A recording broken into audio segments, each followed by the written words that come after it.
Okay, so you'd heard about this event. What made you interested about coming? Yeah, well, initially, actually, surprisingly enough, you talk about the Pixar guy and kind of envisioning this future for transportation. So that, as a designer, as an architectural, I'm not yet licensed architect, right? So like I'm working towards that goal, but that's very building focused. But I want to be multidisciplined and kind of think about different aspects of society. I think that's super important. And as a person of color myself and the backgrounds that I come from, I have to think about more than just what's here local as well and what my profession is.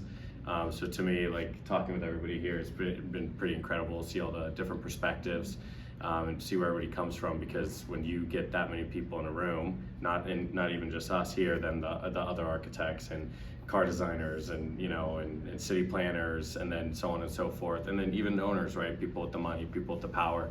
Like how do we all go towards a society that we all want to be a part of? I think for me that's important. Maybe that's too simple to say, but that's kind of where I'm working towards. And then what else was I thinking about? I think this idea of using an existing infrastructure, not reinventing the wheel, is going to be important. It's what I'm hearing from a lot of the folks here in the room.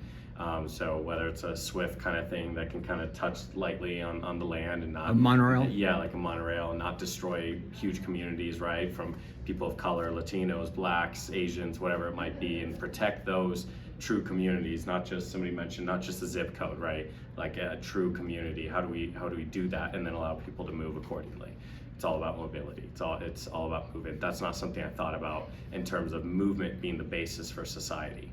It's excellent, right? Because you have to walk to get somewhere, to work, to play, to sleep, to eat, to do whatever. And so yeah, I think I want to see where Denver goes. Seems like Denver's a little more stringent in terms of its ideologies. But if there's a way to loosen that up and get the right people into leadership or right conversations with you and with others here and previous urban planners, I'm excited for the synergies that could be created. I'm more of an optimist, so I see a positive future if we can do that. And what role do you see yourself as an architect for this process? I use the word curator sometimes, in the sense of like curating who needs to talk to who and who needs to come together. And it's more than just an architect who specializes in putting a building assembly together, right? Like to me, one of my favorite architects is Tatiana Bilbao, and she's from Mexico City. She talks about her role as an architect, but coming outside of that as a policy influencer. So how are we getting people with low income, not great opportunities into housing options, right? But then on top of that, how are they moving around the city if they can't afford a car as well? Something as simple as that element. I think that's so important. But yeah, I think me as an architect, but as a policy influencer / like synergy maker seems interesting to me. And then just imagine this region 10 years from now, if things just went incredibly well, that this could be a region for people of all incomes, races, whatever, that the idea that you could go anywhere, anytime, faster, safer, and funner way than a car. I mean, how do you think that would make this region compared to it is today? Oh my God, it would be a lot more diverse. It'd be a lot more equitable. Everybody would have better opportunities, better chances. I think the way people access work would be completely different.